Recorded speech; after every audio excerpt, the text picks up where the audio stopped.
인천광역시 교육청 부평도서관과 함께하는 북콘서트에 오신 여러분 반갑습니다. 저는 오늘 진행을 맡은 서울의 대표 현상필입니다.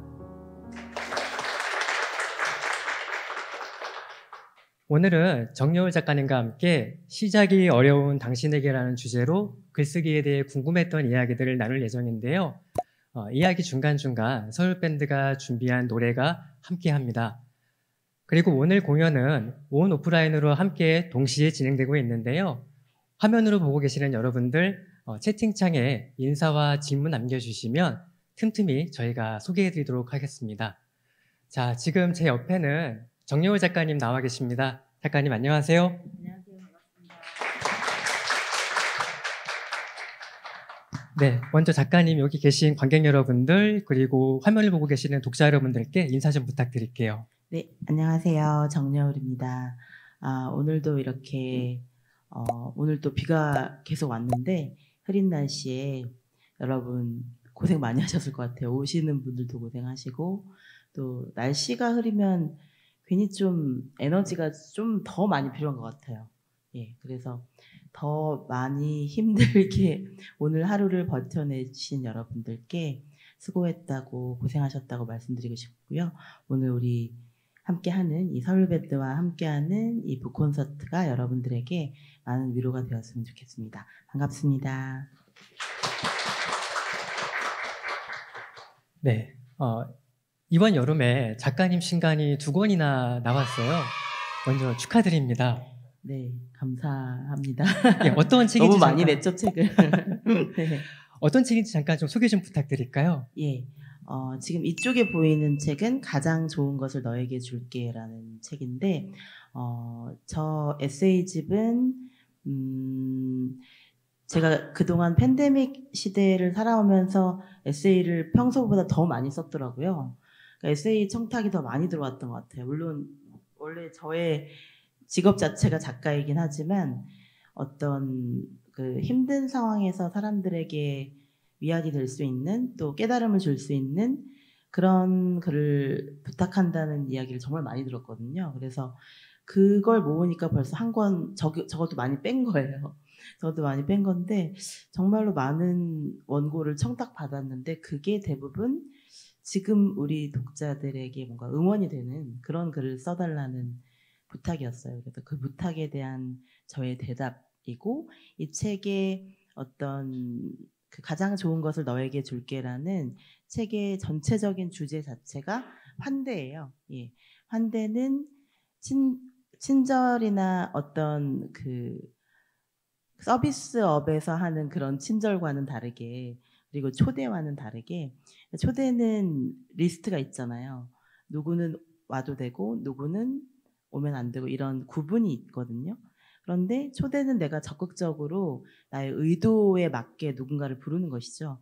그런데 환대는 누가 올지 모르는 거거든요. 그래서 그 누가 오더라도 설령 나와 전혀 맞지 않는 사람일지라도 온 마음을 다해 반갑게 맞아주는 것이 환대이거든요. 그래서 그 환대야말로 그동안 제가 힘들 때마다 그 어떤 마음의 회복 탄력성이 되어주었던 마음의 안전지대가 되어주었던 그 기억들을 떠올려 보면 조건 없는 환대였던 것 같아요. 내가 누구이든지 특히 외국 가면 누가 저를 알겠어요. 그런데 모르는 사람인데도 그리고 그냥 잠깐 스쳐가는 관광객인데도 너무나 따스하게 대해주셨던 분들이 있고 정말 공짜로 저를 태워주셨던 사람들이 정말 많아요.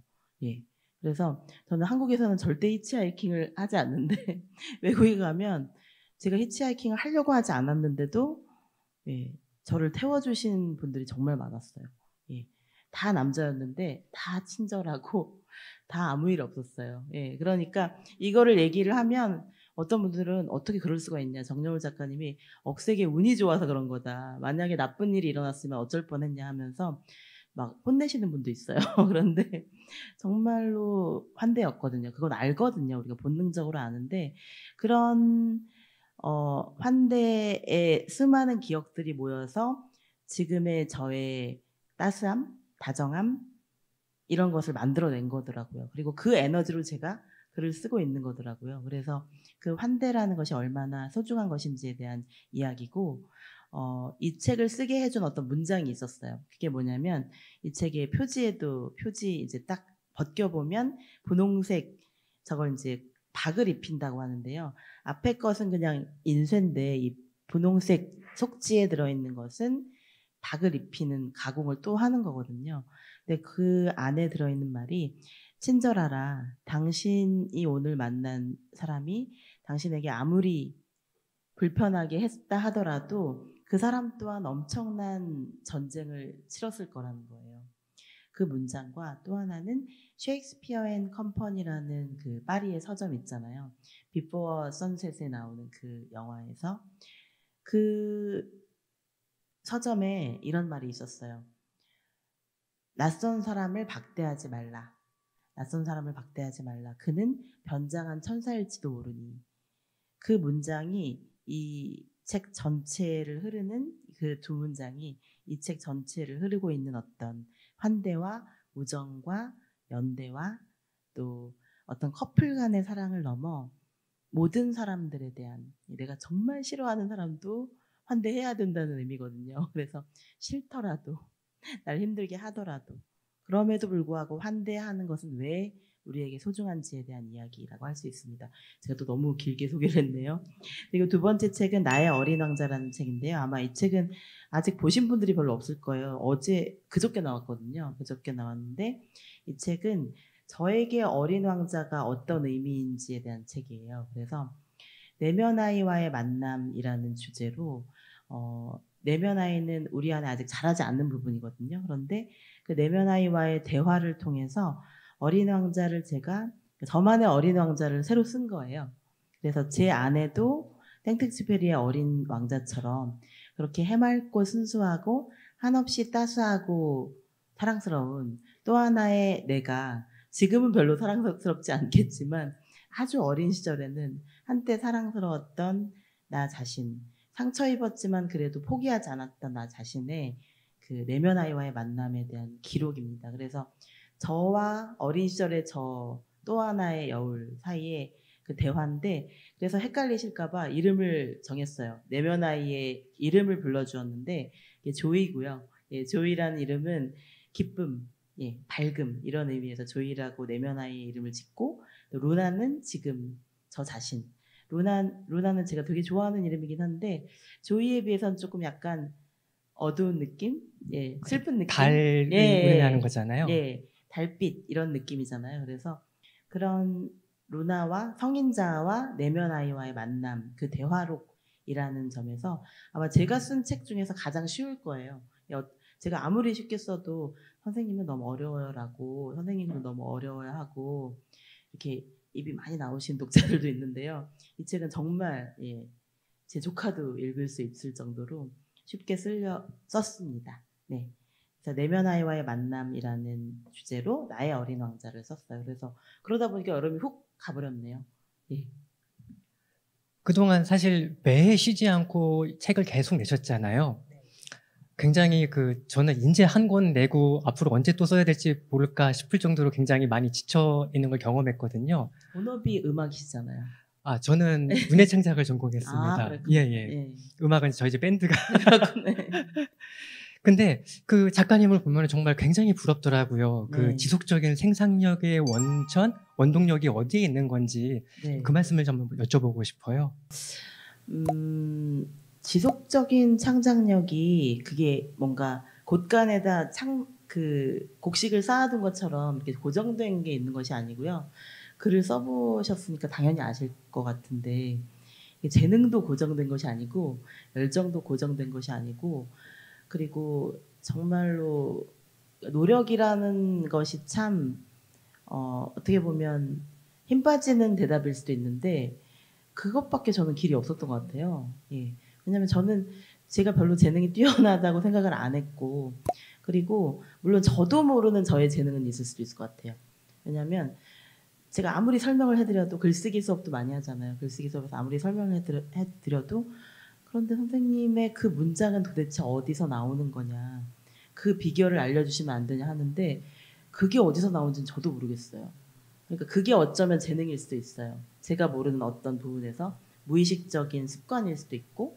그런데 그 끊임없는 창작력의 원천은 어린 왕자와 같은 호기심인 것 같아요. 그러니까 사실 체력이 떨어지고 나이가 들고 이럴수록 어린 시절만큼 호기심이 생기진 않아요. 그런데 그 대신에 호기심을 유지하기 위해서 저는 되게 애썼어요. 그래서 항상 문학과 미술과 심리학, 여행 이런 것에 항상 관심을 가지는데 제 인생의 세 가지 블리스는 요약하면 사람 빼고 사람은 당연히 좋아하니까 문학과 심리학과 여행이거든요. 문학과 심리학과 여행에 관심을 가지면 계속 새로운 것이 생겨요. 그러니까 갔던 도시도 뭔가 새로운 건축물이 지어졌다라는 소식이 들리면 또 가보고 싶고 그리고 아무 일 없어도 또 가보고 싶고 그런 식으로 호기심이 완전히 새로운 대상에만 생기는 것이 아니라 과거에 내가 갔던 곳이나 만났던 사람에 대해서도 계속 새롭게 샘솟아 오르는 것 같아요. 그래서 그 호기심이 굉장히 크고 그리고 저는 아모르 파티라는 말 되게 좋아하는데 그 아모르 파티는 내 삶이 별로 마음에 들지 않더라도 내 환경이 마음에 들지 않더라도 그냥 나의 운명 자체를 사랑하는 거예요. 근데 그 운명이 그냥 내가 어쩔 수 없는 그런 운명, 수동적인 의미의 그런 운명이 아니고 나에게 주어진 모든 삶. 예. 그러니까 때로는 안 좋은 일도 일어나고 내 주변에 정말 나를 괴롭히는 사람이 있을지라도 그럼에도 불구하고 너는 이 삶을 선택할래? 다른 멋진 사람의 삶이 아니라 그냥 나 정여울의 삶을 선택할래? 라고 한다면 어쩔 수 없어서가 아니라 다시 한번 내 삶을 또 새로 살아보고 싶거든요. 예. 예전에는 남자로 태어나 보고 싶기도 했고 다른 머나먼 나라에 뭐 제가 좋아하는 어떤 유럽의 어느 나라에 그것도 한 중세 중세는 잘못된 선택이었어요. 그래서 중세에 태어나면 정말 힘들 것 같고 그렇게 다른 상황에서 태어났으면 어땠을까라고 되게 고민을 했었는데 아모르 파티는 있는 그대로의 내 삶을 사랑하는 용기라고 저는 해석하고 싶거든요. 그게 저의 글쓰기의 동력인 것 같아요. 있는 그대로 내 삶을 사랑하려고 노력했고 사랑하다 보니까 내 삶이 뭔가 새로워 보이는 거예요. 그런 그냥 맨날 보는 내 자신의 삶도 매일 조금씩이라도 새로우려고 노력하는 그게 저에게는 창작의 원천인 것 같아요. 네. 저도 작가님 책을 이제 오래전부터 읽었던 독자예요. 처음 읽었던 게 이제 잘 잊지 말아요에서부터 시네필 다이어리, 내가 사랑한 유럽, 헤세, 클림트에 대한 이야기도 쓰셨고요. 보면은 영화, 미술, 문학, 여행 정말 다양한 곳에서 글감을 얻으시는데 어떨 때 이게 내 글의 글감이 될 수 있겠다 그런 느낌을 받으시는지 좀 궁금해요. 머릿속에 종이 울린다고 하는데 영어에서도 ring the bell이라고 하잖아요. 뭔가 이렇게 딱 뭔가 아이디어가 떠오르는 순간. 근데 그런 게 그걸 위해서 그 순간을 위해서 그 순간과 상관없는 일들을 되게 많이 해야 되더라고요. 그러니까 문학에 대한 글을 써도 예를 들어 나의 어린 왕자를 쓰기 위해서 저는 어린 왕자와 관련된 서적만 읽은 것이 아니라 정말 온갖 심리학 책이라든지 아니면 예전에 읽었던 동화책이라든지 다 꺼내서 다시 읽어봤거든요. 빨강머리엔도 다시 읽어보고 그 시절의 나로 다시 되돌아가서 다시 시뮬레이션에서 14살의 여울로 돌아가기 위해서 14살 때 처음 어린 왕자를 읽었을 때 펑펑 울었는데 그 펑펑 울었던 이유를 너무나 평생 동안 찾고 싶었던 거예요. 근데 계속 이해를 못하다가 내면아이라는 개념을 심리학에서 알게 된 다음에 어린 왕자가 어쩌면 나의 잃어버린 내면아이를 자극하는 것은 아니었을까라는 생각이 들더라고요. 그래서 난 내면아이와 대화를 해봐야겠다는 생각을 예전부터 했었는데 독자들에게 정말 그 내면아이와 대화하는 그 모습을 보여드리면 어떨까라는 아이디어가 떠오른 거죠. 이런 식으로 예전에 읽었던 것과 지금의 문제의식이 만날 때 그러니까 과거와 현재와 미래가 어느 순간 하나로 뭔가 이렇게 스파크를 일으킬 때가 있는데 그것은 대부분 오래전에 읽었던 책, 그것도 한 번 읽어서는 안 되고 여러 번 읽었던 책이 영감을 훨씬 더 많이 줘요. 그래서 제가 신간도 열심히 읽고 추천사도 많이 쓰고 리뷰도 많이 쓰지만 그런데 그럼에도 불구하고 영감을 가장 여전히 자주 많이 매일 주는 것은 고전 문학인 것 같아요. 문학. 그래서 문학 작품을 매일 읽으면 아이디어가 매일 떠오를 수밖에 없어요. 그래서 이 좋은 것을 왜 안 하시나. 그래서 정말 제가 블루밍이라는 책에서도 그렇고 계속 그걸 권해드리는 거예요. 문학 작품을 더 자주 읽으시고 그것에 대해서 북클럽을 하셨으면 좋겠어요. 친구들이랑. 또 안 친한 사람하고 북클럽 하는 것도 되게 도움돼요. 왜냐하면 친구들이랑 하다 보면 결국에는 또 수다를 떨게 되거든요. 그래서 오히려 친하지 않은 사람이랑 딱 북토크만, 예, 책에 대한 이야기만, 예, 정말 집중적으로, 예, 약간의 어려움이 필요해요. 읽는 것도 어려움이 필요하고 또 이 순간에는 책 읽기와 책에 대한 이야기만 집중하자는 어떤 긴장감도 필요해요. 그래서 북토크를 하고 이렇게 하면 분명히 여러분들이 어떤 아이디어가 떠오르실 거예요. 그 아이디어를 빠르게 메모해야 돼요. 예, 메모를 안 하면 저도 많이 잊어버리거든요. 제가 했던 생각도 3일 전에 했던 생각도 안 날 때가 있어요. 그래서 메모는 반드시 완성된 문장형으로, 예, 완성된 문장으로 하고 그 다음에 그거를 막 메모가 흩어져 있잖아요. 종이로 한 것도 있고 뭐 휴대폰에 한 것도 있고 다 흩어져 있잖아요. 그런 거를 이제 주말이나 또는 한 달에 한 번 정도 완전 그 한글 파일에 그동안 쌓였던 메모를 다시 한번 정리하는 거예요. 정리하면서 그 글감이 떠올라요. 그래서 다른 작가들은 영감이 떠오르면 글을 쓴다고 하는데 저는 글을 쓰다 보면 영감이 떠올라요. 그러니까 어떻게든 쓰는 거예요. 영감이 안 떠올라도 원고 마감도 있고 기다려주는 사람도 있고 그리고 안 쓰면 퇴화되더라고요. 하루라도 안 쓰면 정말 뭔가 이렇게 풍요로운 어휘가 안 떠올라요. 그래서 안 되더라도 계속 하다 보면 해야 된다는 그 절박감 때문에 그래서 마감이 가장 창조성의 원동력이라고 하잖아요. 원고 마감에 발등에 불이 떨어지면 그때 제일 많이 떠오르는 것도 사실이에요. 절박함, 간절함. 그것과 과거의 기억과 현재의 기억이 만나서 미래를 새롭게 창조하고 싶은 그 열망이 어떤 아이디어의 원천이 될 때가 있는 것 같아요. 네. 평론이나 소설처럼 이렇게 다방면으로 활동했던 수전 선택 같은 작가도 글쓰기가 너무 어려웠다라는 그런 고백을 제가 책에서 읽었었거든요. 작가님도 굉장히 다양한 방면의 글을 쓰시잖아요. 지금 작가님은 어떠세요? 글쓰기가 좀 쉬우신가요? 쉬워지면 참 좋겠는데 그게 어쩌면 진짜 쉬웠으면 흥미를 잃었을 수도 있을 것 같아요. 예, 그냥 뭔가 나 이제 잘해 이런 느낌이 들면 흥미를 잃고 다른 분야로 옮겨갔을지도 모르겠어요. 그런데 어저께는 분명 뭔가를 써냈는데 오늘 또 쓰려고 하면 더듬 이렇게 되는 거예요. 그러니까 그 이유는 새로운 글을 써야 되니까. 예, 어제 썼던 글이 아니라 작가에게 되게 위험한 것은 칭찬받는 거예요. 칭찬받으면 그 길로 가고 싶거든요. 그래서 이렇게 하면 독자들이 좋아하더라. 이렇게 하면 평론가들이 좋아하더라. 이걸 알면 다음에도 그것과 비슷한 스타일을 써야지라는 유혹이 느껴져요. 그러면 그 유혹이 되게 위험한 거더라고요. 그러면 그게 바로 매너리즘이고 관성이 되는 거예요. 그래서 뭔가 사람들이 좋아할 것 같은 뭔가 대중성 있는 뭔가 대세나 유행에 따르는 그런 글을 쓰고 싶은 열망이 느껴져요. 그럴 때 되게 조심하죠. 칭찬받을수록 또는 반응이 좋을수록 나는 또 내일은 또 완전히 또 맨 땅에서 시작해야 되겠구나. 그 느낌이 저는 그래도 좋은 것 같아요. 그러니까 어려움을 즐기고 싶은 마음이 있는 것 같아요. 저는 그래서 어렵고 힘들지만 또 즐겨야지. 그런데 항상 마르지 않는 샘물 같은 그런 원천은 있어요. 그게 저에게는 문학과 심리학인 것 같아요. 문학과 심리학을 하다 보면 분명히 제가 내면 아이에 대한 글을 전에 나를 돌보지 않는 나에게나 또 늘 괜찮다 말하는 당신에게서도 쓴 적이 있거든요. 근데 내면 아이를 생각하면 끝없이 소재가 떠오르는 거예요. 그래서 제가 여러분들에게도 소재가 떠오르기 좋은 어떤 글감을 하나 알려드리려고 해요. 한번 읽어드릴게요. 나의 어린 왕자 중에서 한 대목만 읽어드릴게요. 당신 안에 내면 아이에게 이름을 붙여주세요. 그리고 그 내면 아이와 대화를 시작해보면 어떨까요? 그 아이에게 말을 걸어보세요.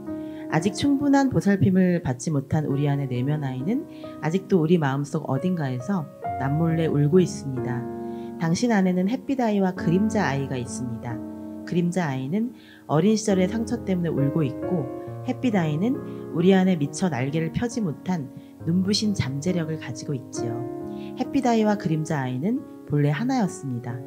당신 안에서 아직 울고 있을지도 모를 내면 아이에게 별명을 붙여주고 그 아이에게 말을 걸기 시작하면 어떨까요? 언제든지 불러낼 수 있도록 아주 쉽고 친근한 별명을 붙여주면 어떨까요? 그러니까 그 아이를 불러주기 시작하니까 그 아이가 자꾸만 말을 걸어요. 제 마음속에서. 그래서 어떻게 보면 너무나 모범적이고 뭔가 이렇게 주어진 일만 하는 사람들의 입장에서 저 같은 사람을 보면 저 사람 좀 이상하다라고 생각할 수도 있어요. 저 사람 맨날 왜 이렇게 할 말이 많지? 무슨 내면 아이랑 대화를 나눠? 이렇게 생각할 수도 있지만 약간의 미침이 필요한 것 같아요. 글쓰기에는. 남들이 봤을 때 조금 정상이 아니구나라고 생각하는 그 면이 저에게는 창조성이고 재능인 거죠. 그래서 여러분들에게도 분명히 그것이 있기 때문에 그걸 끌어낼 수 있는 수업을 저는 하고 싶은 거예요. 글쓰기 수업을 할 때나 또 인문학 수업을 할 때도 여러분 안에 숨겨져 있는 내면 아이의 잠재력을 꺼낼 수 있는 그런 수업을 하고 싶고 그런 글을 쓰고 싶은 거죠. 그래서 뭔가 이 건드리면 터지는 지점이 있어요. 그게 저에게는 내면 아이인 것 같아요. 네. 글을 쓰는 사람들은 누구나 이렇게 좋은 문장이라는 거를 갖고 싶어 하잖아요. 물론 좋은 문장에 대한 정의가 제각각 조금씩은 다를 수 있는데 좋은 문장을 쓰는 기술은 습득할 수 있는 건지 한번 그 얘기를 여쭤보고 싶어요. 어느 정도는 습득할 수 있는데 그게 이제 습득이라는 게 갑자기 확 달라지진 않지만 쌓여가는 그거는 정말 대단한 것 같아요. 그러니까 저는 아무리 힘들고 뭔가 몸이 안 좋고 그럴 때도 일단 책은 읽거든요. 그러면은 책을 읽는 것이 저에게는 휴식일 때도 있어요. 예, 그러니까 책만 읽으면 괜찮아요. 글을 쓰는 게 힘들어서 그렇지 책만 읽으면 너무 기뻐요. 그런데 그걸 가지고 이제 글을 써야 할 때는 아주 그냥 밤을 새워도 모자란 거죠. 그런데 이 책을 계속 읽다 보면 어떤 작가의 문체를 알게 돼요. 그래서 예를 들면 여름방학 동안 내가 10권의 책을 읽겠다라고 결심을 하셨다면 여러 작가의 글을 따로따로 읽는 것보다는 뭐 니체, 뭐 프로이트, 융 이런 식으로 작가를 많이 골라서 작가를 한 권 한 권 읽는 것보다는 한 작가를 선택하세요. 한 작가를 선택해서 한 작가의 책 10권을 읽는 게 훨씬 더 효율적이에요. 그러니까 효율적이라는 말은 좀 이상한데 훨씬 더 많이 배워요. 왜냐하면 우리의 지금 현재 교육이나 모든 뭐 인문학 컨텐츠나 이런 것의 문제점 중에 하나는 깊이가 부족하다는 거거든요. 깊이와 진심과 이런 것들이 점점 더 뭐랄까요 소외된다고 해야 될까요? 깊이와 진심이 없으면 아무 한 문장도 저는 쓸 수가 없는데 그런 것에 대해서 너무 사람들이 좀 쉽게 생각하는 것 같아요.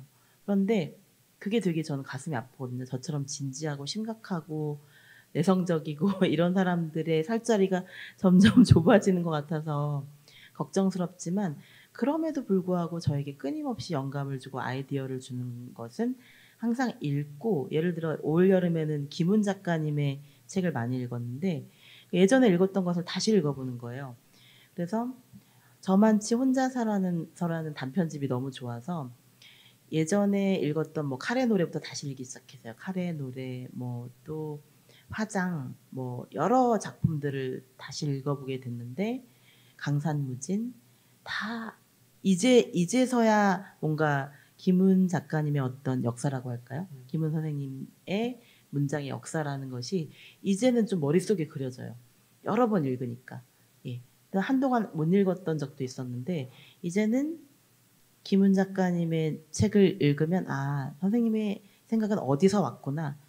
어떤 자료를 읽고 어떤 영감을 받아서 이 글을 쓰셨구나라는 게 이제는 조금 보이기 시작한 것 같아요. 그러니까 한 작가의 책을 집중해서 여러 번 깊이 있게 읽는 것이 훨씬 더 좋은 문장을 쓰고 이해하는데 도움이 돼요. 그래서 이거는 느려 보이기 때문에 사람들이 많이 안 하는 것 같아요. 야, 이렇게 되면 언제 다 읽어요? 읽을 게 이렇게 많은데 라고 생각하실 수 있는데 깊이 있게 읽는 것은 10권의 책을 빠르게 읽는 것보다 속독은 전혀 도움이 안 되고요. 속독은 저는 좀 말리고 싶어요. 속독은 인문학에서는 도움이 안 될 것 같고 깊이 있게 정독하고 낭독하고 필사하고 오히려 저는 반대로 더 느리게 읽는 기술을 습득하는 것 같아요. 왜냐하면 더 자주 데미안도 지금 이제 30번 넘게 읽었거든요. 더 또 읽었는데 또 다른 거예요. 그러면 이제 관심이 더 생기면 독일어로도 읽어보고 영어로도 읽어보고 할 수 있는 건 다 해보겠죠. 번역본도 막 비교해보고 이러면서 깊어지고 할 말이 더 많이 생기고 예전에는 평범하다고 생각했던 장면조차도 이제는 특별하게 보이는 거거든요. 깊이에서 관찰력이 나오는 거예요. 그래서 이 깊이와 이 끈기와 이 디테일 제가 가장 좋은 것을 너에게 줄게 해서 그 문해력에 대한 글쓰기가 있거든요. 그 문해력에 대해서 제가 글을 쓰면서 우리 시대의 교육의 문제점은 무엇일까라고 생각해보면 요약만 시키는 거예요. 예. 그리고 기사들도 기사 요약을 다 해줘요. 예. 그런데 정말로 그 기사를 깊이 있게 이해하려면 다 읽어야 되는 거죠. 한 문장도 빠짐없이. 그런데 기사도 그런데 책은 어떻겠어요? 예. 책은 훨씬 더 섬세하게 더 깊이 있게 더 오랫동안 곱씹어가며 소처럼 되새김질하며 읽어야 되는 거죠. 그 깊이에서 문장을 바라보는 눈이 생기고 감시관이 생기고 그리고 거기서 제가 뭔가를 배우는 것 같아요. 그래서 제가 좋아하는 작가들 뭐 김훈 작가님이나 권여선 작가님이나 또 김혜란 작가님이나 또 뭐 칼 구스타프 융이나 프로이트, 니체, 들레즈 이런 사람들은 읽으면 읽을수록 더 좋더라고요. 예. 가끔은 너무 힘들어서 좀 쉴 때도 있어요. 그런데 쉬었다가도 다시 돌아가면 또 새롭더라고요. 그래서 아름다운 고전들의 특징은 3년이 지나 다시 읽어도 10년이 지나 다시 읽어도 또 새롭고 또 아름답고 또 경이로운 그런 경험을 계속 하다 보면 그 안에 문장의 에너지가 쌓이는 것 같아요. 그러면서 좋은 문장을 쓰는 어떤 비결 같은 것을 저도 모르게 좀 학습하게 되는 것이 아닐까 싶어요. 저도 제 그 프로필에 전작주의자라고 저를 좀 부끄럽지만 그렇게 소개를 하긴 했었는데 실제로 좋아하는 작가가 있으면 그 작가의 책을 다 읽고 싶어지는 것도 있더라고요, 정말로. 그래서 전작주의가 정말 그러니까 그 사람의 책을 정말 깊이 있게 읽는 게 정말 글쓰기에 도움이 된다는 거 저도 깊이 공감하고 있습니다. 이번에는 잠시 저희 서울밴드의 노래를 들어보려고 하는데요. 효신 씨 어떤 노래 준비하셨나요? 네, 오늘치 기분이라는 곡을 준비했는데요. 저희 오은 시인의 동명시의 곡을 붙인 노래이고요. 우리가 일상에서 마주하는 작고 소중해 보이는 모든 게 소중한 이야기거리다라는 의미로 준비한 노래입니다. 그럼 오늘치 기분 들려드릴게요.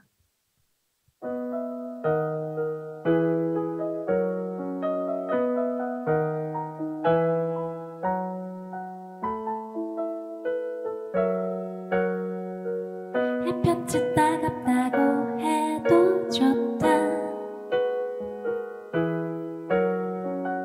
햇볕이 뜨겁다고 해도 좋다.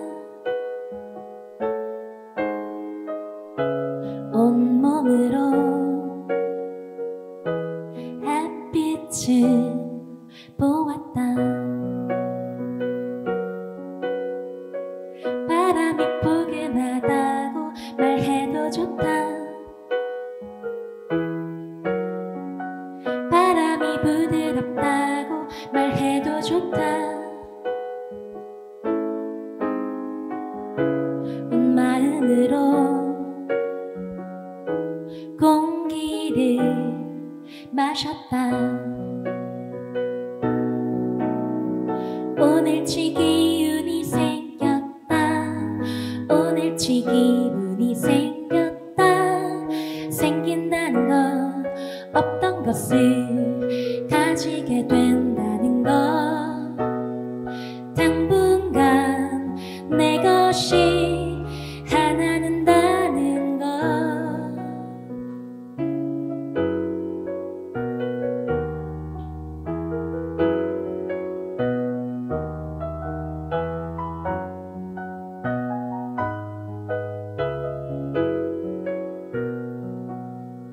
몸속에 있는 것들은 눈에 보이지 않는다.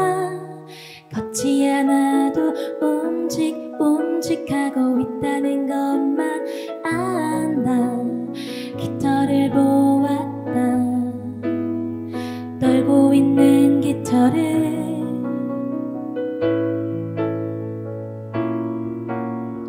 보았다. 반으로 돌아오면 따갑고 포근하다. 뜨겁고 부드럽다. 오늘치 기억으로 이루어진 시간을 보았다. 잠들기 직전 떠오르는 풍경이 꿈으로 꿈에 나타난다.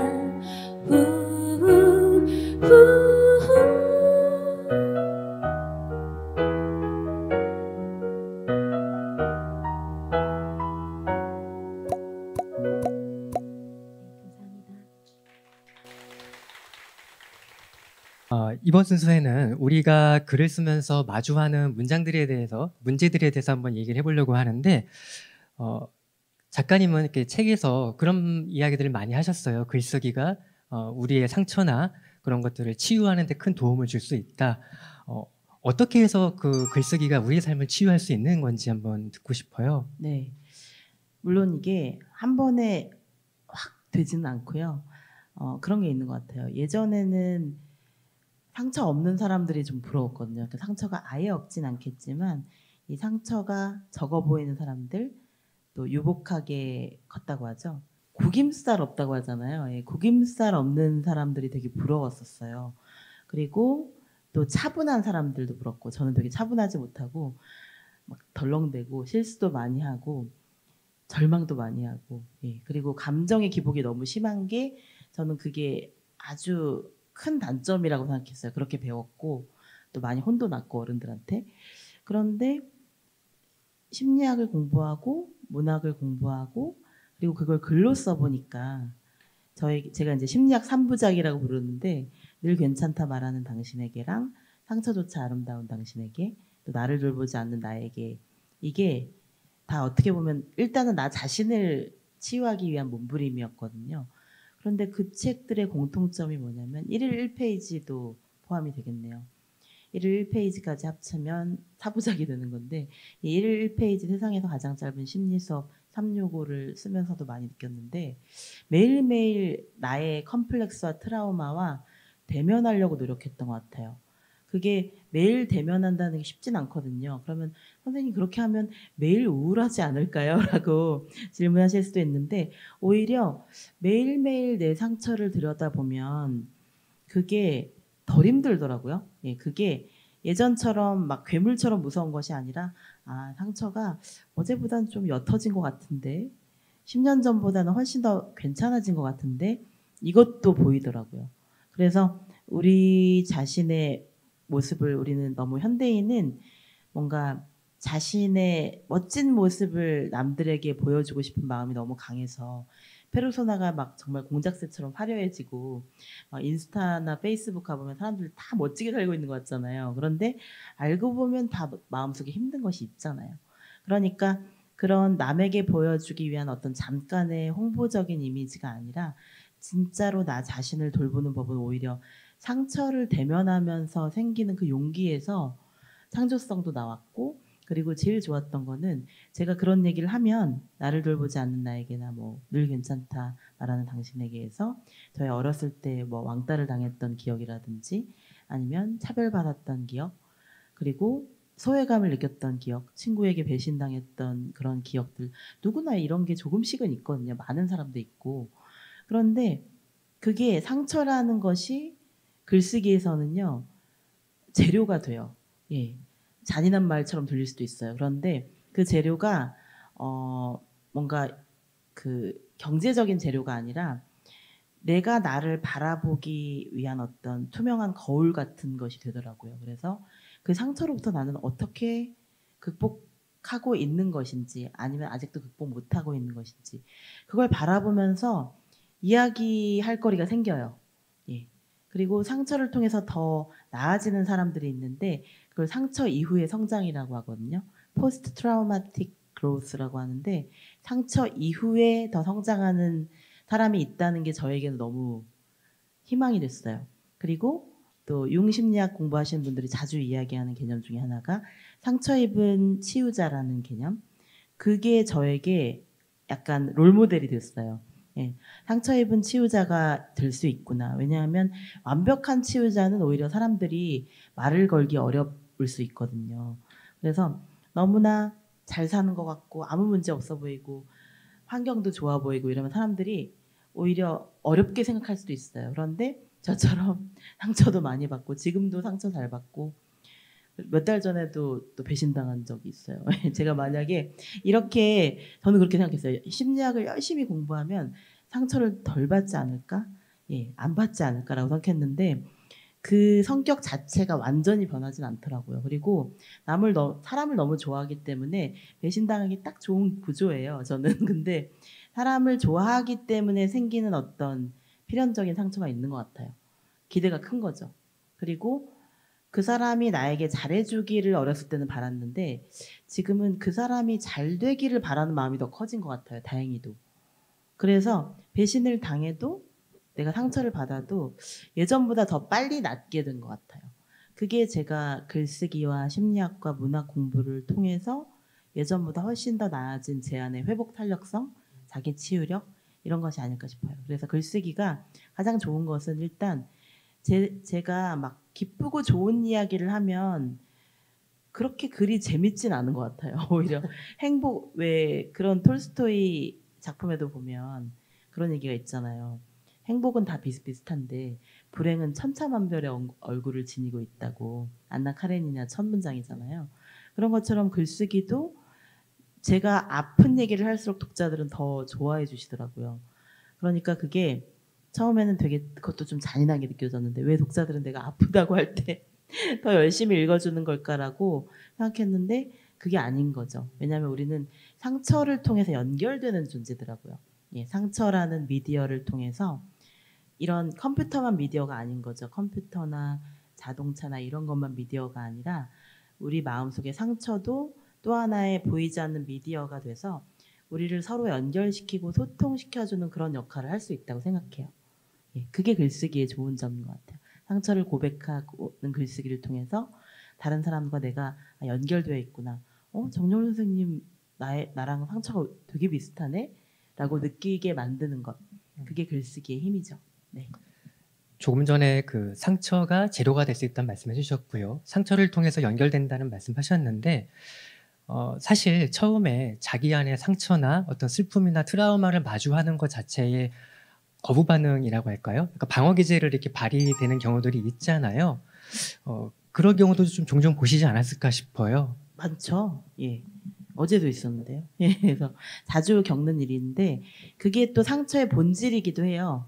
그래서 이분한테 얘기를 하면 예를 들어서 제가 이제 글쓰기 수업할 때 상처를 고백하는 글쓰기를 해보자고 하면 너무 막 신나서 열심히 쓰시는 분들도 계시지만 이 수업 괜히 들었다라고 생각하시는 분들도 있어요. 그런데 그렇게 그분들을 잘 설득해서 어떻게든 자기의 마음을 열게 하는 그런 글을 써보면 선생님 쓰길 잘한 것 같아요 라고 대부분 그렇게 말씀하세요. 이게 저항이거든요. 그러니까 저항이라는 것은 저렇게 하면 나을 수 있을 것 같긴 한데 내가 저 사람을 어떻게 믿나 싶은 마음일 수도 있고 이렇게 꼭 상처를 꼭 고백해야 되나? 예, 그냥 나 혼자 갖고 있으면 안 되나라는 마음이 더 크죠, 우리는. 그래서 뭐 좋은 거라고 표현을 하나라고 생각할 수도 있어요. 그런데 그게 우리 마음속에 방어 기제더라고요.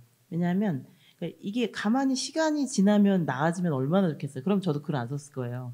시간이 지나면 그 어렸을 때 상처가 초등학교 때 왕따를 당했던 그런 기억들이 괜찮아지면 참 좋았을 텐데 그렇지 못했고 시간이 지날수록 뭔가 다른 방식으로 되돌아오더라고요. 프로이트가 그런 말을 했잖아요. 억압된 상처는 반드시 귀환한다.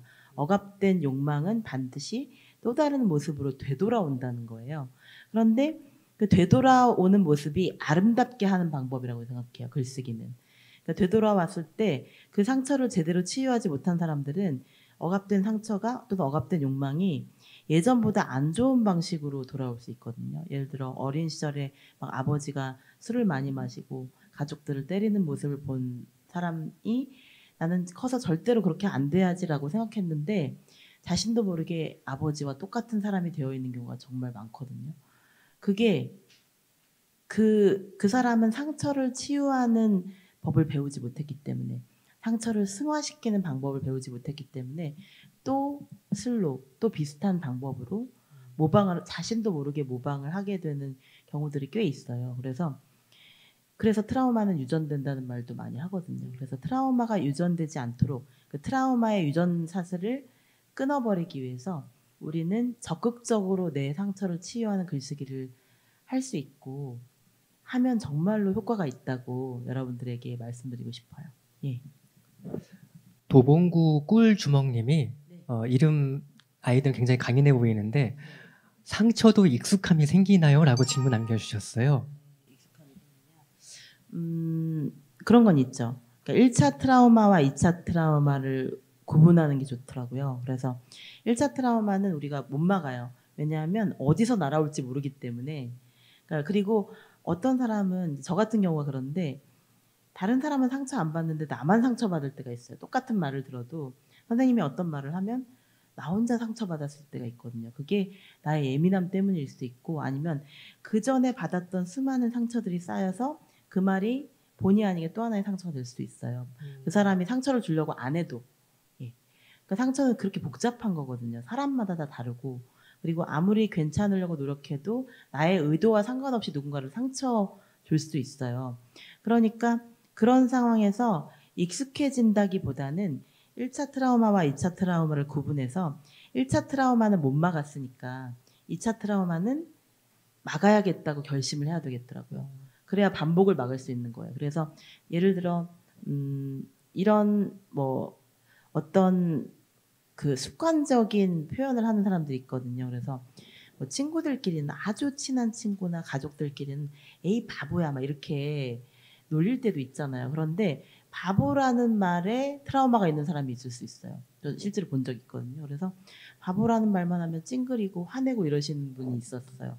아마 그분은 바보라는 말을 어렸을 때 어른들에게 듣고 그게 많이 좀 상처가 된 경우일 거예요.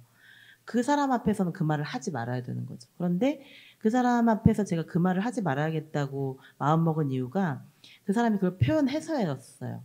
예, 그 사람이 2차 트라우마를 막은 거죠.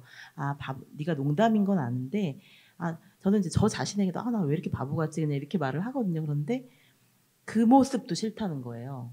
예, 그분은 너무 그 말에 알레르기가 있는 거죠. 알러지가 있는 거죠. 그래서 그럼 안 하겠다고. 적극적으로 자신을 지켜야 되는데 적극적으로 자신을 지키면 2차 트라우마는 막을 수가 있는 거죠. 2차, 3차 트라우마는. 그래서 이런 말씀을 하시면 제가 상처받아요. 이 말을 할 용기가 필요한 것 같아요.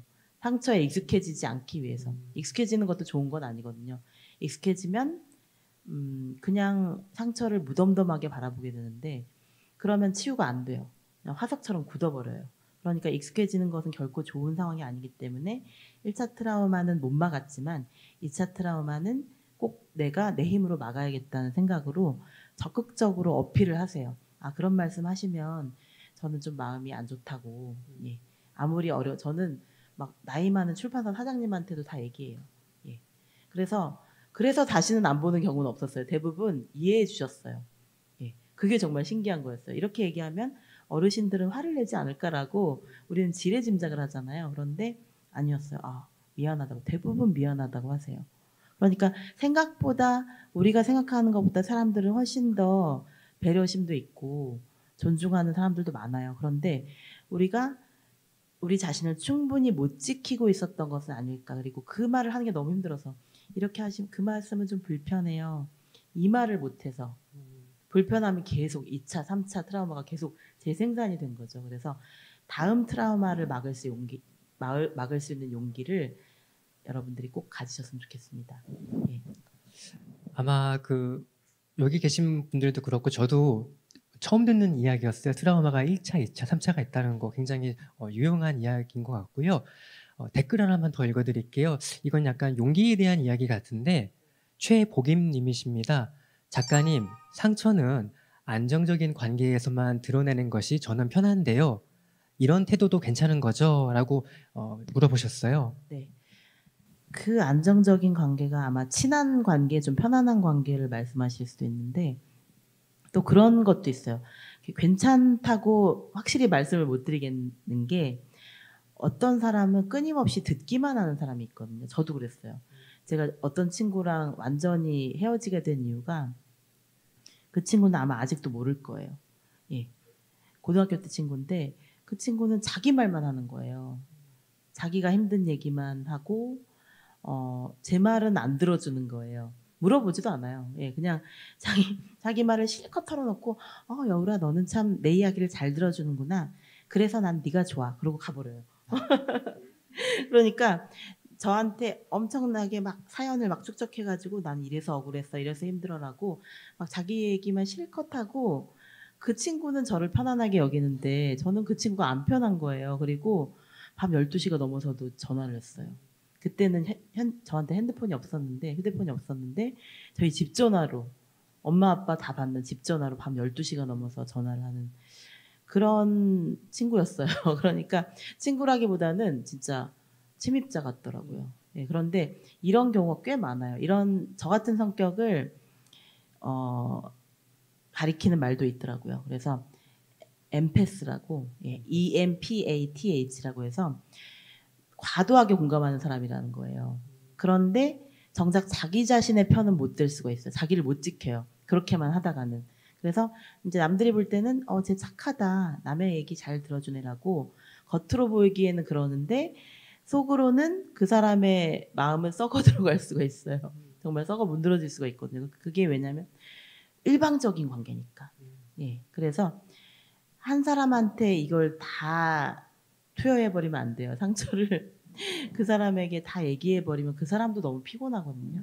그래서 때로는 그래서 제가 글을 쓰는 것 같아요. 저도 마지 컴플렉스도 있고 다른 사람에게 내 상처를 얘기했을 때 그 사람이 얼마나 힘들지를 상처는 아무래도 전이 되는 것이기 때문에 그 상처에 영향을 안 받고 내가 치유를 해줄 수 있는 사람은 극히 드물어요. 정말로 드물어요. 그래서 아무래도 저도 많이 이 독자들의 고민을 많이 듣다 보니까 너무 많이 들으면 우울해서 그냥 밤새 운 적도 있어요. 예, 내일이 아닌데 내일 같아서 막 밤새 울기도 하고 그게 저도 아직 완전히 성숙하지 못한 인간이기도 하고 사랑이라는 게 그냥 계속 솟아나오기만 하는 건 아니거든요. 고갈될 수도 있거든요. 그렇기 때문에 아무리 편한 관계라고 해도 그 사람에게만 다 쏟아놓지 마시고 글도 써보시고 또 다른 승화시키는 게 필요해요. 그러니까 표출하지 말고 표현하라는 말을 저는 자주 하는데 표출하면 분명히 누군가는 상처를 받을 수 있거든요. 표출한다는 건 그냥 아무런 여과장치 없이 그냥 다 말해버리는 거예요. 아니면 화를 내거나 아니면 물건을 부수거나 술을 마시거나 이런 안 좋은 방법으로 자기의 분노를 조절하지 못해서 그냥 막 말해버리는 것인데 드러내버리는 그런 여과장치 없는 아무런 미디어 없는 드러내면 표출이 되는데 표현이라는 것은 언어를 사용하듯 그리고 음악이 너무 좋죠. 음악으로 승화시키는 것 너무 좋고요. 합창을 해보셔도 좋고 노래를 못해도 다른 방법이 있어요. 악기를 배울 수도 있고 그냥 듣는 것도 되게 도움이 돼요. 듣는 것도 표현이거든요. 듣는 것도 내가 어떤 음악을 듣는가에 따라 내가 어떤 상태에 있을 수가 있거든요. 그래서 듣는 것도 읽는 것도 다 표현의 일종이기 때문에 여러분들이 상처를 승화시킬 수 있는 자기만의 자기한테 가장 잘 맞는 방법들을 개발하셔야 돼요. 그걸 20대 때부터 애를 쓰지 않으면 나중에 40대쯤 되면 엄청나게 폭발할 수가 있어요. 그래서 어린 시절부터 나는 어떤 방식으로 상처를 다독여야 그리고 어떤 방식으로 이 상처를 고백해야 내가 나를 잘 추스릴 수 있는지 이거를 고민해 보셔야 될 것 같아요. 근데 저에게는 글쓰기가 저는 이제 글쓰기를 내성적인 사람들의 패자부활전이라고 생각하는데 끝까지 쓰는 용기에서도 말씀드린 것 같은데 그 내성적인 사람들은 말하는 거를 되게 두려워해요. 저는 지금 이렇게 글을 쓰다 보니까 말을 하게 된 거지 글에 관련된 것이 아닌 말을 해보라고 하면 또 잘 못해요. 예. 그러니까 뭔가 글쓰기에 특화된 말하기를 하고 있는 것 같아요. 그런데 그냥 평소에 네 고민을 말해보라고 하면 못해요. 예. 그러니까 개인적인, 그래서 사실은 사적인 관계에서 뭔가를 상처를 말한다는 게 너무 힘든 사람이거든요, 저는. 그래서 제가 글을 쓰는 거예요. 그래서 글을 쓰고 또는 뭐 첼로를 배우고 있는데 이런 것도 되게 좋은 방법이에요. 음악을 배우고, 그러니까 뭔가를 배우는 게 너무 좋은 것 같아요. 뭔가를 배우면 사람이 겸허해져요. 그리고 내가 아직 멀었다는 것을 깨닫게 돼요. 제가 책을 읽는 이유도 제가 얼마나 모르는가를 깨닫기 위한 것도 있어요. 아는 것을 깊이 있게 하기 위한 이유도 있지만, 더 많이 알기 위한 이유도 있지만, 책을 계속 읽으면 이렇게 자만심을 느낄 수가 없어요.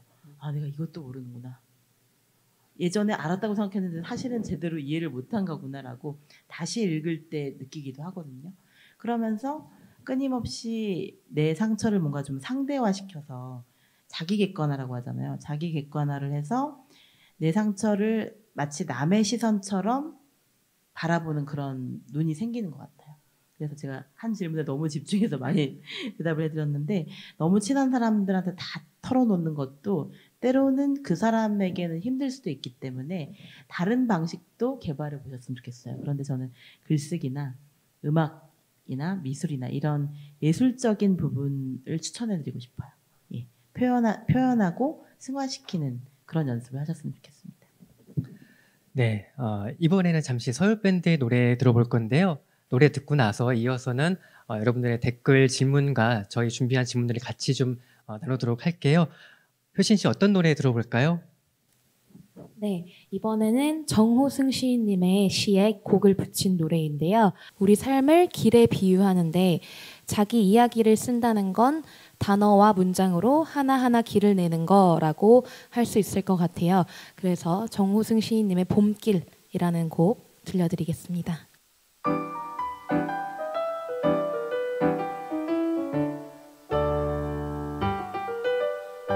길이 끝나는 곳에서도 길이 있다. 길이 끝나는 곳에서도 길이 되는 사람이 있다. 스스로 봄길이 되어 끝없이 걸어가는 사람이 있다.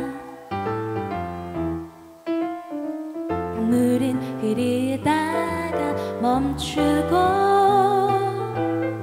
새들은 날아가 돌아오질 않고 하늘과 땅 사이에 모든 꽃잎들은 흩어져도 보라 사랑이 끝난 곳에서도 사랑으로 남아있는 사람 스스로 사랑이 되어 한없이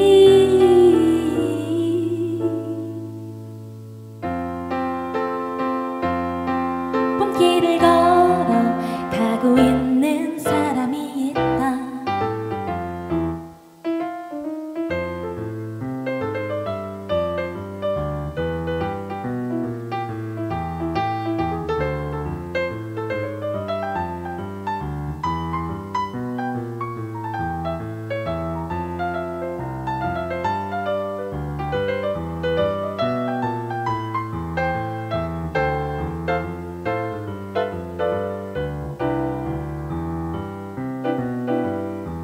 강물은 흐르다가 멈추고 새들은 날아가 돌아오질 않고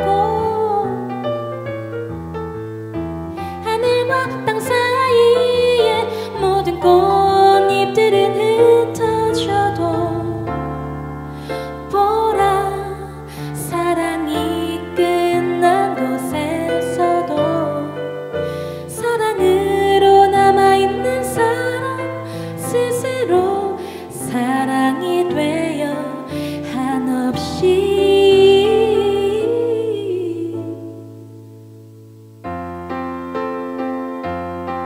봄길을 걸어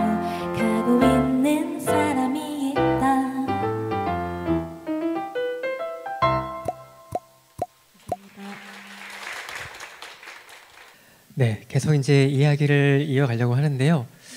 원래 주제가 글쓰기인데 어쩌다 보니까 약간 심리 힐링 주제로 좀 바뀐 것 같아요. 네, 글쓰기로 다시 돌아가겠습니다. 아까 이제 자기 이야기를 하는 걸로 말씀 나눴었는데 이것도 아마 글을 쓰시는 많은 분들이 고민하실 것 같아요.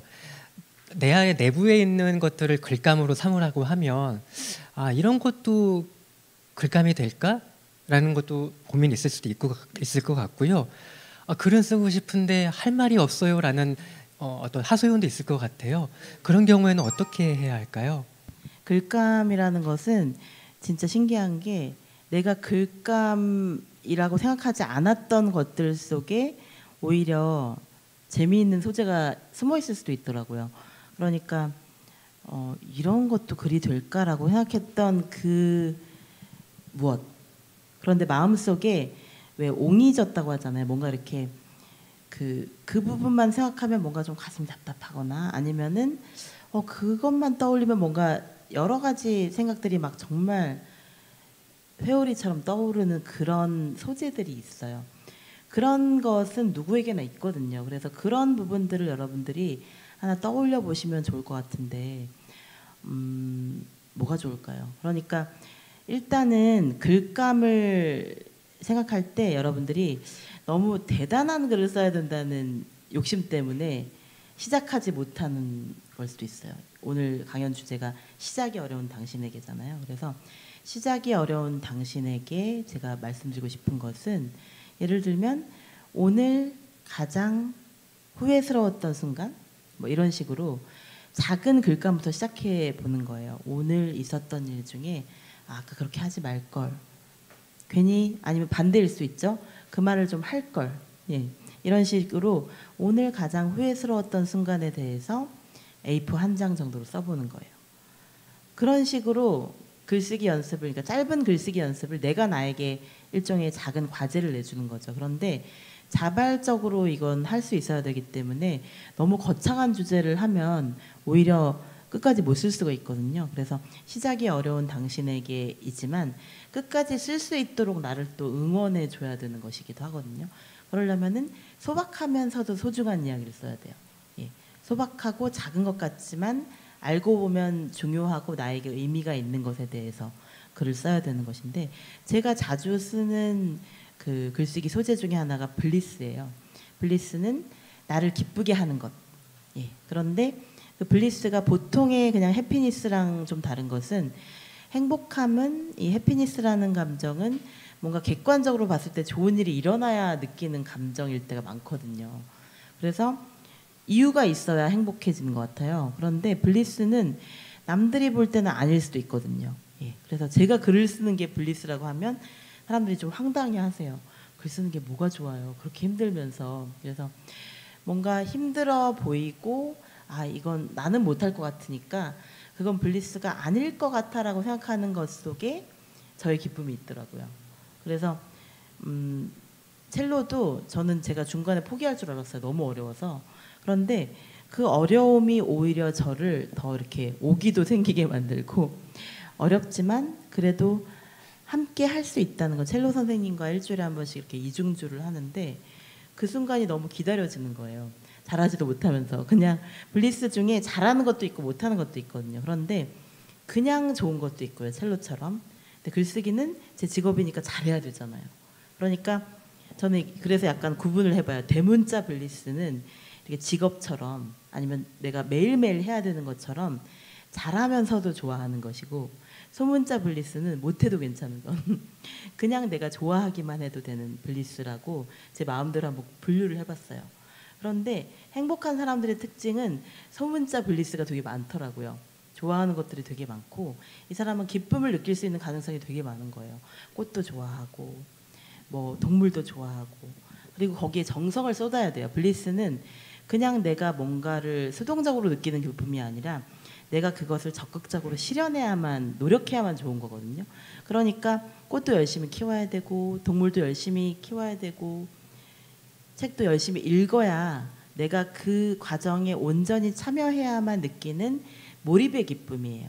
예, 해피니스는 복권에 당첨할 때도 해피니스를 느끼죠. 근데 블리스랑은 좀 다르거든요. 블리스는 복권에 당첨이 안 돼도 그냥 내가 좋은 거예요. 예.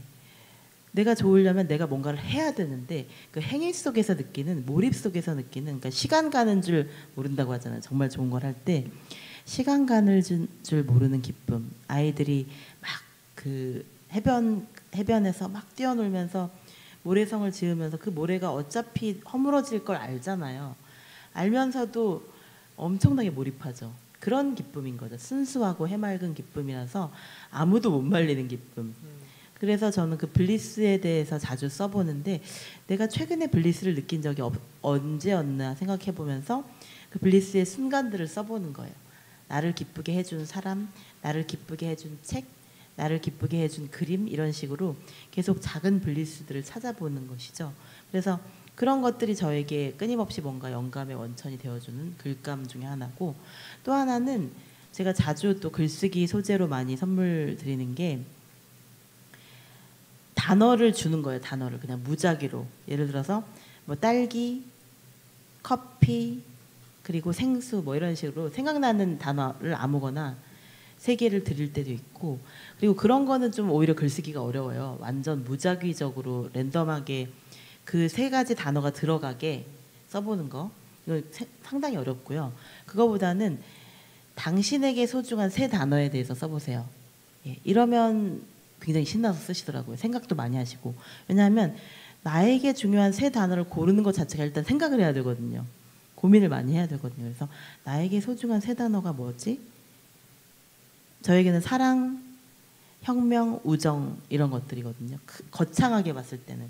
큰 관점에서 보면 사랑, 혁명, 우정인데 그 사랑, 혁명, 우정에 대해서 그때 알았더라면 좋았을 것들에서 설명한 적도 있었어요. 그게 왜 나에게 소중한지. 그래서 그런 것들을 생각해 보면 뭔가 글감을 떠올리게 하는 약간 펌프질을 해줄 수 있는 그런 소재들이 있어요. 그런 것들을 여러 곳에서 여러분들이 개발해 보실 수 있죠. 그래서 글쓰기 수업을 듣는 것도 도움이 되고, 또 다양한 책들이 있어요. 그런 글쓰기 과제를 내주는 책들이 있어요. 그런 것들도 많이 도움이 될 것 같고. 근데 저는 다행인지 불행인지 어릴 때부터 마감을 해야만 하는 그 직종이 있었던 거예요. 예, 그래서 계속 글감이 주어지는 거예요. 예, 정말 다행인 것이죠. 저 글쓰기를 할 수밖에 없도록 누군가가 자꾸 막 숙제를 내주는 거예요. 대학원 다닐 때도 그거는 원고 청탁이 아니지만 공부를 해야만 글을 쓸 수 있으니까 그런 것들이 도움이 됐던 것 같아요. 항상 미션이 있다는 거. 그거를 주어진 시간 안에 주어진 분량이 있고, 예, 그리고 제목도 정해야 되고, 그리고 독자도 정해져 있을 때 그럴 때 긴장감 있게 쓰게 되죠. 또 하나는 편지를 써보는 거예요. 예, 편지를 써보면 저는 글감이 정말 막힐 때는 내가 좋아하는 어떤 한 사람을 생각해보고 그 사람에게 편지를 써봐요. 그래서 가장 좋은 것을 너에게 줄게 해서 편지가 많이 들어가 있는 이유가 제가 그만큼 많이 말문이 막혔다는 뜻이에요. 말문이 막힐 때마다 제가 글문이 막힌 거네요. 예, 글문이 막혔을 때 편지를 쓰는데, 그때 한 사람을 생각하면 그에게 해주고 싶은 그 말과 또 어떤 사건이나 그와 연관된 사건이나 이런 것들이 떠오르면서 글쓰기가 이제 진행이 돼요. 그러니까 편지를 쓰면 또 대화의 물꼬가 터질 수가 있죠. 이런 식으로 다양한 방식으로 글감을 자극할 수 있는 그런 소재들이나 기회들을 찾아보셨으면 좋겠습니다. 네. 조종우님이 아까 말씀하셨던 내용인데 몰입의 기쁨의 순간 공감합니다 느낌표 하셨어요. 그러니까 아까 블리스라는 말씀하셨는데 몰입 이야기 하시니까 그 칙센트 미아이의 플로우 그 약간 그런 것도 좀 비슷한 것 같기도 하고요. 그 또 글을 이제 쓰시는 분들이 많이 고민하시는 이야기인데 네.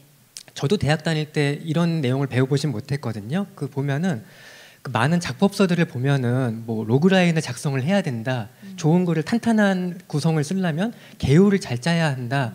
이런 내용들을 꼭 잘 지켜야 한다고 말씀하시는데 그렇게 해서 그걸 바탕으로 선형적으로 글을 써나가야 좋은 글이 된다라는 걸 많이 강조하거든요. 네. 작가님은 어떠세요? 저도 그런 줄 알고 막 엄청나게 그 글쓰기 계획을 많이 세웠었거든요. 한 편의 글을 쓸 때도 어떨 때는 계획이 더 긴 적도 있었어요. 이걸 1, 2, 3번을 막 정해가지고 1-1, 1-2 막 이런 식으로 해서 개요짝이 가르치잖아요. 대학 국어에서도 대학에서 글쓰기 수업도요. 그런데 그게 저에게는 도움이 안 됐어요. 재미가 없더라고요. 예, 왜냐하면 제가 또 제일 좋아하는 단어 중에 하나가 좋아하는 단어가 너무 많아서 탈인데 세렌디피티라는 단어를 좋아하는데 세렌디피티는 우연한 발견 속에서 느끼는 기쁨인데 그 우연한 발견의 기쁨을 느끼려면 내가 너무 많이 계획해 두면 안 되겠더라고요. 물론 계획도 아주 없으면 안 되겠죠. 그런데 커다란 계획은 이때 그 계획에서 벗어나도 괜찮다는 마음이 필요해요. 계획대로 안 돼도 괜찮아. 이게 세렌디피티거든요. 그래서 모든 우연과 어떤 새로운 자극들에 내 마음을 활짝 열어두어야 삶이 더 기쁠 수 있고 재밌어질 수 있는 기회가 생기는데 예를 들어 패키지 여행과 자유여행의 차이 같은 거죠. 패키지 여행은 다 정해져 있잖아요. 무슨 밥을 먹을지도 다 정해져 있어요. 그래서 패키지 여행을 처음 가시는 분들은 왠지 사육당하는 느낌을 받으실 거예요. 이게 뭔가 가둬서 계속 갇혀 있거든요. 버스 안에 갇혀 있죠. 밥 먹을 때도 나가지 말라고 하죠. 막 이런 것들이 굉장히 지금은 이제 패키지 여행도 많이 달라졌어요. 자유시간도 많이 주고 하지만 또 자유시간을 주면 자유시간 많이 줬다고 화내시는 분들도 계시대요. 그래서 자유롭고 싶지 않다. 왜 자유를 주고 그러냐 하면서 어떻게 시간을 보내야 될지 모르는 거죠. 그게 세렌디피티를 많이 경험해보지 못한 경우인 것 같아요. 그래서 우리는 너무 막 계획하고 막 유비무환 이것만 너무 강조하다 보니까 그냥 자유로운 시간을 우연하게 그냥 아무런 목적 없이 길을 잃어도 괜찮은 이런 경험을 많이 못 해본 거죠. 한국 사회 교육 자체가 그렇죠. 객관식 시험은 사실 저는 없어져야 된다고 생각하거든요. 근데 물론 이러면 이제 문매를 맞겠죠. 그런데 자기 말로 표현하지 못하고 4개나 5개 중에서 고르는 것이 정말 이거는 문장 훈련도 그렇고 자기의 생각을 표현하는 데는 큰 도움이 안 되는 것 같아요. 그냥 답을 맞추기 위한 출제자의 의도를 파악하기 위한 그런 시험은 진정한 학문과는 거리가 먼 것 같아요. 진정한 학문은 자기가 자유롭게 글을 쓸 수 있어야 되고 자기가 문제도 자기가 자기한테 내야 돼요. 문제 자체를 스스로에게 제기할 수 있어야 되는데 문제도 정해져 있고 답도 정해져 있는데 어떻게 창조성이 생기겠어요. 그러니까 그런 생각을 해보면 여러분들이 좀 더 자유롭게 글을 써보셨으면 좋겠어요. 예. 그리고 저도 이렇게 말하지만 저도 희망이라는 강박이 있더라고요. 예. 독자들에게 희망을 줘야 한다는 강박. 그런데 때로는 제 이름을 숨기고 희망 없이 글을 써보고 싶어요. 예. 제 이름도 숨기고 제가 누군지를 완전히 숨기고 꼭 희망을 줘야 한다는 그 강박관념 없이 희망이 마치 마지막 종착역처럼 버티고 있거든요. 그런데 때로는 희망을 줘야 한다는 게 너무 힘들 때도 있어요. 그것 때문에 마치 답이 정해져 있는 것처럼 느껴질 때도 있어요. 주관식인데도 내 마음대로 써도 되는데도 그럼에도 불구하고 여전히 대중성이라는 것도 일종의 강박이고요. 대중들이 읽을 수 있는 글을 써야 한다는 것도 너무 강박이고 때로는 그냥 아무도 모르는 나만 알아들을 수 있는 글을 쓰고 싶기도 한데 그건 그냥 일기장에 놔둬야 되는 거죠. 그런데 편집자를 통해서 바뀌어지는 그러니까 변화하는 내용도 너무 많고 그러다 보니까 검열이 예전처럼 막 정치적 검열이 심하진 않지만 그것도 완전히 없진 않아요. 있어요. 그런데 정치 상황에 따라서 많이 변하기도 하거든요. 그런데 그렇지만 더 중요한 것은 내 마음속의 검열인 것 같아요. 내 마음속에서 이건 안 되고 저건 안 되고 이건 대중적이지 못해서 안 되고 이건 가독성이 떨어지면 안 되고 희망이 없으면 안 되고 막 이런 식으로 저도 모르게 저 자신을 감시하고 있더라고요. 이것으로부터 벗어나야 좋은 글이 나와요. 예.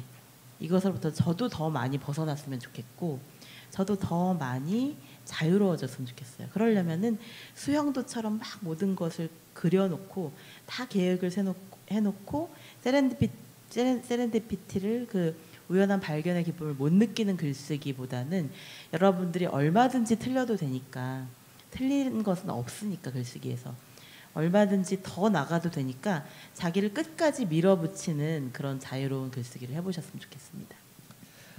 관련된 질문을 하나 더 드려볼게요. 우리는 이렇게 오랫동안 좋은 글은 논리 정연하고 감정을 배제해야 한다 이렇게 교육받아 왔었거든요. 꼭 그렇게 글을 써야만 할까요? 저를 알고 제 글을 읽어보신 분들은 정정원 선생님은 논리보다는 감성인데라고 많이 생각하실 것 같아요. 그래서 제가 저의 컴플렉스도 그거였어요. 무슨 글을 쓰면 대학원에서 제일 많이 혼났던 게 하평회 해보셨죠? 예, 하평회 하면 정말 막 뭐랄까요, 묻 사람들의 화살을 한꺼번에 맞잖아요. 그런데 그런 합평회 같은 것을 하고 나면 이제 만신창이가 되는데 그 만신창이가 될 때 항상 제일 많이 들었던 말이 네 글은 너무 감정적이야. 너는 너무 논리가 부족해. 심지어 네가 쓰는 글은 문학이 아니야. 라고 말씀하시는 분들도 있어요. 그게 사실 어떻게 보면은 너무 그 자라나는 새싹을 짓밟는 거예요. 못 자라게 만드는 거죠. 미운 오리 새끼처럼 느꼈던 거죠. 저는 항상 저를. 그런데 그 똑같은 글을 제가 일반 에세이에서 쓰니까 독자들이 좋아해 주시는 거예요. 이건 거예요. 내가 어디서 보따리를 풀어야 되는지를 알아야 되는 거예요. 그래서 만약에 대학원에서 계속 논리적인 글쓰기를 요구받는 그 상황에서 제가 계속 그런 저의 감성적인 글쓰기를 저는 최대한 배제한다고 했는데도 남들에 비하면 너무나 감성적인 거예요. 그런데 감성적인 것을 한 끗만 나쁘게 표현하면 감상적이 되는 것이잖아요. 근데 감상적인 것도 나쁜 것이 아닌데 그 상황에서는 논문을 써야 되는 상황에서는 너는 그 말도 들었어요. 넌 이게 논문이니 소설이니 이런 말도 들었어요. 그래서 왜 소설을 항상 그렇게 나쁘게 표현을 하는지 모르겠어요. 저는 소설이 제일 좋은데 그래서 소설 쓰지 말라고 하잖아요. 그런데 그런 것들이 참 사람의 의지를 많이 꺾어놨던 것 같아요. 그래서 저는 감상적이고 낭만적이고 열정적이고 그리고 감정 빼면 시체인 사람이기 때문에 제 감정을 어떻게든 표현할 수 있는 공간을 찾아야 됐던 거죠. 그게 저에게는 에세이였던 거예요. 그래서 자기 다움을 표현할 수 있는 그 장르나 매체나 그런 독자를 선택해야 되는 것 같아요. 내 글을 이해해주고 존중해주고 공감해줄 수 있는 사람을 찾아서 떠나야 되는 거죠. 그게 저에게는 그 학문적인 글쓰기를 떠나서 이 에세이적인 글쓰기로 오게 된 계기예요. 그래서 그렇다고 해서 제가 공부를 안 하냐? 공부는 예전보다 더 많이 해요. 더 많이 하지 않으면 도저히 따라갈 수가 없어요. 이 세상을. 그런데 그 대신에 언어가 바뀐 거죠. 예. 저는 여전히 저를 학자라고 생각하는데 학자들은 안 끼워주겠죠. 너는 이제 논문을 안 쓰잖아. 하면서 이제 더 무시하겠죠. 하지만 괜찮더라고요. 예, 왕따 당해도 괜찮아요. 왜냐하면 제가 사랑하는 것이 있기 때문에 제가 사랑하는 이 글쓰기, 제가 사랑하는 이 독자들은 저의 감성적인 부분을 저의 감정적인 부분까지도 이해해주고 존중해주시는 분들이 있기 때문에 그분들을 믿고 쓰는 거죠. 더 깊숙한 곳에서 마음 깊숙한 곳에서는 저 자신을 믿는 거죠. 예, 제가 제 감정에 진짜 편이 되는 거죠. 내 감정은 소중한 거야. 그래서 끝까지 쓰는 용기에서 그 말씀도 드렸거든요. 당신이 지금 쓰려고 하는 그 소재가 지금 제일 중요한 거라고. 당신이 지금 쓰려고 하는 그 주제, 그 문장, 그 감정이 가장 소중한 거니까 그 소중함의 고삐를 놓지 마셨으면 좋겠어요. 내가 사랑하는 이 소재, 내가 지금 쓰고 싶은 이 소재를 최대한 붙들고 놓지 마세요. 그래야 끝까지 쓸 수 있고, 그리고 끝까지 쓰는 용기 다음에 뭐가 필요할까요? 하평회에서 화살을 맞아도 죽지 않을 용기가 필요해요. 그래서 끝까지 남에게 보여주는 용기가 필요해요. 그냥 그걸 어떤 분들은 진짜 어떤 분은 3년 동안 일기를 매일 쓰셨대요. 그런데도 글쓰기가 안 느는 것 같다고 고민을 얘기하시더라고요. 그런데 그 경우는 안 보여줘서 그래요. 분명히 늘었을 거예요. 늘었는데 안 보여줬으니까 자기의 좌표가 안 보이는 거예요. 아무에게도 안 보여주고 나 혼자만 보는 글쓰기를 하면 늘었는지 아닌지를 모르거든요. 그러니까 상처받더라도 보여주세요. 그리고 누군가의 글에 대해서 평가를 할 때 제발 여러분들 좀 더 너그러워지세요. 그만큼 쓰는 거 힘들어요. 그래서 제가 쓰는 사람들끼리 서로 합평을 해주라고 해요. 안 쓰고 평가만 하라고 하면 사람이 잔인해지거든요. 예, 그래서 정말로 공격적으로 말씀하시는 분들이 있어요. 자기는 한 줄도 안 썼으면서. 교수님들도 그래요. 예. 한 줄도 자기는 안 썼으면서 우리한테만 혼내시는 분들이 꽤 있었어요. 예. 그런데 같이 쓰는 사람이면 그렇게 함부로 얘기하기 좀 어려울 것 같아요. 나도 쓰는 입장이면, 나도 어렵게 쓰는 입장이면 서로에게 도움이 되는 얘기를 해주세요. 이건 이래서 안 된다는 얘기 말고 이렇게 하면 어떨까? 예. 이렇게 이 얘기를 좀 더 더하면 어떨까요? 이런 문장을 한번 써보면 어떨까요? 이런 단어를 써보면 어떨까요? 라고 제안을 하세요. 예. 평가하지 마시고. 저는 평가라는 말이 참 싫은데 막 오늘도 하실지 모르겠는데 무슨 강의를 가면 꼭 설문지를 나눠줘요. 그러면서 제가 앞에 있는데 설문지를 나눠주시면서 저 다 들으라고 끝나실 때 설문지 쓰고 가세요. 뭐 이러시는 거예요. 그러면은 되게 힘 빠지더라고요. 예. 저를 상품으로 보는 것 같고 저를 평가의 대상으로 보는 것 같고 그때 그분들의 의도가 아니라는 거 알지만 되게 상처받아요. 아, 나 몇 점 받을까? 이 생각이 들어요. 그래서 저는 막 혼신의 힘을 다해서 강의를 했는데 그걸 막 점수를 매기고 있으면 진짜 마음 아프거든요. 그래서 평가하지 마시고 제안하세요. 더 좋은 아이디어를. 제안하지 못하겠으면 그냥 잘했다고 하세요. 예. 그러니까 남의 글쓰기에 대해서 쉽게 말하시면 안 돼요. 서로가 서로에게. 그래서 글쓰기에 대해서 그냥 봐주는 것만으로도 도움이 돼요. 누군가 내 글을 읽어준다. 그것만으로도 진짜 도움이 돼요. 예. 거기까지만 하셔도 되니까 너무 뭔가 평가한다 그러면 사람이 우월감을 느껴요. 예. 내가 그 사람의 위에 있다고 생각해요. 그래서 평가라는 말 자체가 그래서 되게 안 좋은 거예요. 예. 우월하다고 착각을 하게 만들어요. 그런데 우리는 누구도 우월하지 않고 다 똑같거든요. 그래서 그런 상황에서 누군가에게 도움이 될 수 있는 코멘트는 이런 아이디어는 어떨까 하고 새로운 제안을 하는 것밖에 없어요. 예. 저도 글쓰기 수업할 때 항상 그거를 조심하거든요. 새로운 제안만 하려고 하지 막 이거는 못 썼다 이런 얘기는 절대로 하면 안 돼요. 예. 네, 어느덧 마칠 시간이 거의 다 돼가는데요. 그래서 제가 준비한 질문 하나와 채팅창에 있는 질문 하나를 더 드려볼게요. 많지는 않지만 한번 짧게 한번 이야기 나눠보겠습니다. 영쌤 중국어 TV님이신데요. 아까 하셨던 말씀하고도 좀 관련이 있긴 한데 글쓰기는 꼭 다듬어진 정형적인 글이 아니어도 진실이 드러나는 글쓰기는 좋은 글이 되는 건가요? 라는 질문 남겨주셨어요. 동시를 보면 알 수 있죠. 예, 아이들이 쓴 동시를 보면 아이들은 사실 글쓰기를 왜 하는 건지도 잘 모를 경우 있고 그냥 시키니까 하는 거예요. 그리고 선생님이 무슨 숙제를 내줬으니까 뭐 그림 일기 써봐라 하니까 이게 무슨 목적인지도 모르고 그냥 쓰는 거거든요. 그런데 그 안에 너무나 놀라운 발견이 있을 때도 있고 그냥 별 내용이 없는데도 너무 귀여운 글들도 많고요.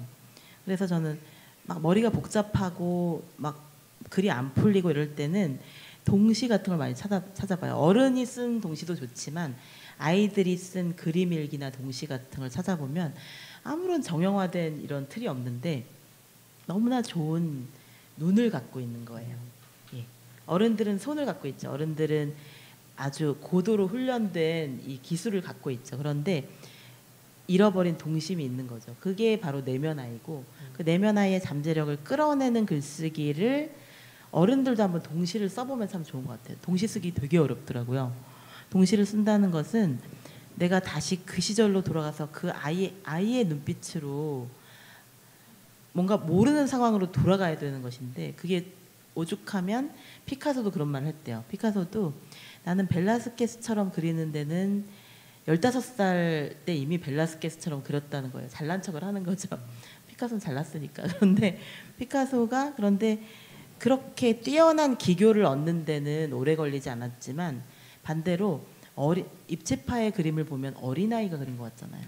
예. 어린이처럼 그리는데 60년이 걸렸다는 거예요. 예. 그러니까 내면아이를 되찾는데 60년이 걸린 거죠. 그래서 어린이처럼 사유하는 것이 훨씬 더 어렵거든요. 우리가 이미 너무 많은 틀에 갇혀 있고 편견을 많이 배웠기 때문에. 그래서 이 고정관념으로부터 탈피하고 그리고 어른이 되기 위해서 우리가 필연적으로 사회화되기 위해서 적응하느라고 배우느라고 제도나 규칙에 익숙해져 있는데 그 제도나 규칙을 뛰어넘어 사유하는 건 진짜 어려워요. 우리는 이미 에고 자체가 제도와 규칙으로 물들어져 있어요. 그러니까 그것을 뛰어넘어서 다시 어린아이의 눈으로 세상을 바라보기 위해서 동시도 읽고 어린 왕자도 다시 읽고 그리고 빨강머리엔도 다시 읽고 이렇게 되는 것인데 다행인 것은 어린 시절의 그 경험을 다시 해보면 어린 시절 읽었던 책을 다시 읽고 그리고 또 아이들의 만화도 막 일부러 찾아 읽고 아니면 어린 시절에 살았던 곳에 가보는 것도 괜찮아요. 어린 시절에 살았던 곳에 가보면 잃어버린 기억들이 다시 돌아오거든요. 이런 게 내면 아이를 찾는 일상 속의 모험이 될 수 있어요. 그러면 아이의 눈으로 되돌아갈 수 있는 길이 조금씩 보이실 거예요. 어린 왕자를 더 많이 다시 읽어보시고요. 소리내서 읽어보시면 더 좋고요. 그리고 어렸을 때 썼던 그림 일기 같은 것도 안 버리셨으면 참 좋았을 텐데 저는 어디 간지 모르겠어요. 예, 그래서 찾아서 다시 읽으면 너무 재밌을 것 같은데 제가 보관을 잘 못하거든요. 그래서 많이 없어졌는데 그 잃어버린 기억을 잃어버렸던 메모장 같은 걸 찾을 때 그때 또 아이디어가 떠오르거든요. 그래서 우리의 내면 아이가 기뻐할 만한 과거의 수많은 추억들 속에 나를 찾아보는 그런 읽기를 해보셨으면 좋겠어요. 그럼 분명히 또 새로운 아이디어가 떠오를 것 같습니다. 네. 네. 자, 이제 서울밴드의 노래를 듣고 나서 마무리 할 건데요. 이번에 어떤 노래 들어볼까요? 네, 시작이 어려운 당신에게라는 주제에 걸맞게 네, 저희 시작이라는 가호의 시작이라는 곡과 오르막길 두 곡 들려드리겠습니다. 감사합니다.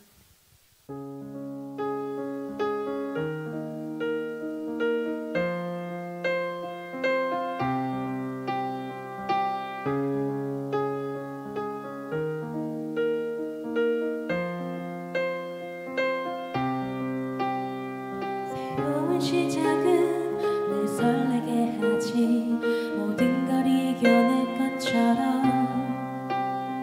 시간을 뒤쫓는 시계바늘처럼 앞질러 가고 싶어 하지 그 한동안 손을 넘어 저마다 삶을 향해 때론 원망도 하겠지 그 선을 먼저 넘지 말라고 I can fly the sky never gonna stay 내가 지쳐 쓰러질 때까지 어떤 이유도 어떤 변명도 지금 내겐 여기가 필요해 빛나지 않아도 내 꿈을 응원해 그 마지막을 가질 테니 부러진 것처럼 한 발로 뛰어도 난 나의 길을 갈 테니까 지금 나를 위한 약속 멈추지 않겠다고 또한 나를 앞지르면 곧 너의 뒤를 따라잡겠지 원하는 대로 다가질 거야 그게 바로 내 꿈일 테니까 변한 건 없어 버티고 버텨 내 꿈은 더 단단해질 테니 다시 시작해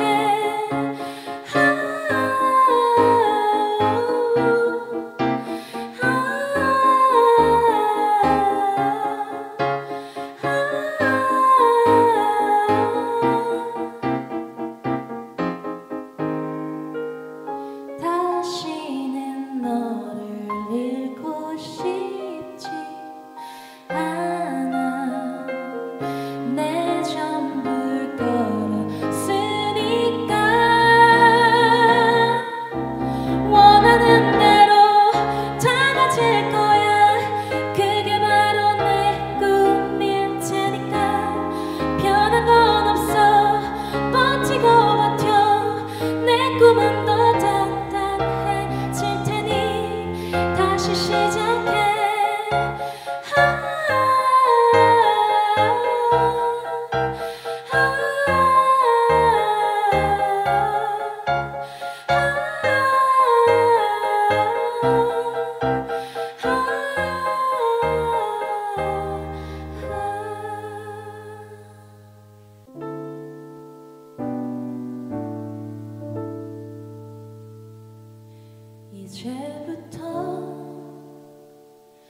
웃음기 사라질 거야. 가파른 이 길을 좀 봐. 그래 오르기 전에 미소를 기억해 두자. 오랫동안 못 볼지 몰라. 원만했던 우리가 지나온 길에 달콤한 사랑의 향기.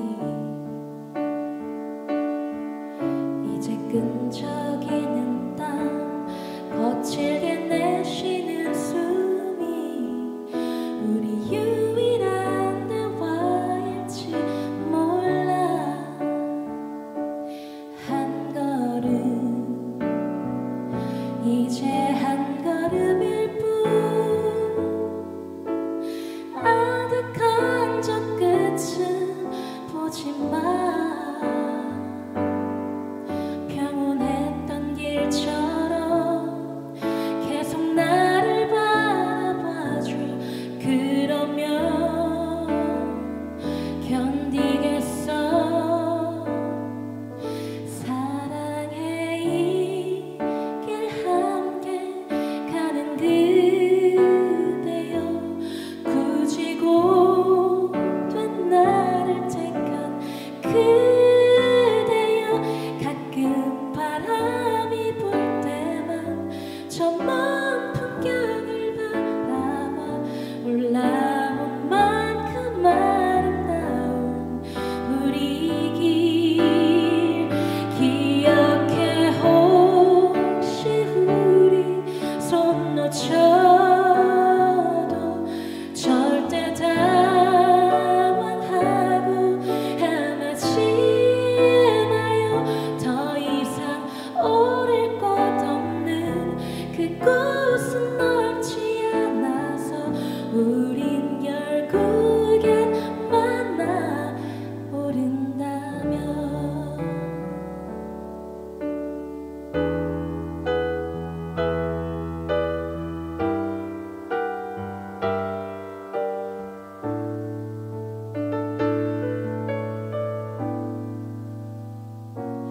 한 걸음 이제 한 걸음일 뿐.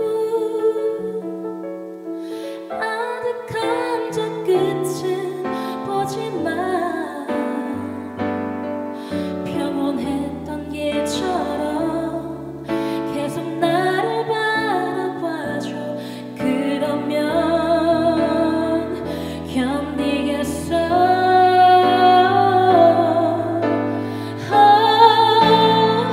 사랑의 이 길 함께 가는 그대여. 굳이 고된 나를 택한 그대여. 가끔 바람이 불 때만 저 먼 풍경을 바라봐. 올라온 만큼 아름다운 우리 길 기억해. 혹시 우리 손 놓쳐도 절대 당황하고 헤매지 마요. 더 이상 오를 것 없는 그곳은 넓지 않아서 우린 결국엔 만나. 크게 소리쳐 사랑해요. 저 끝까지.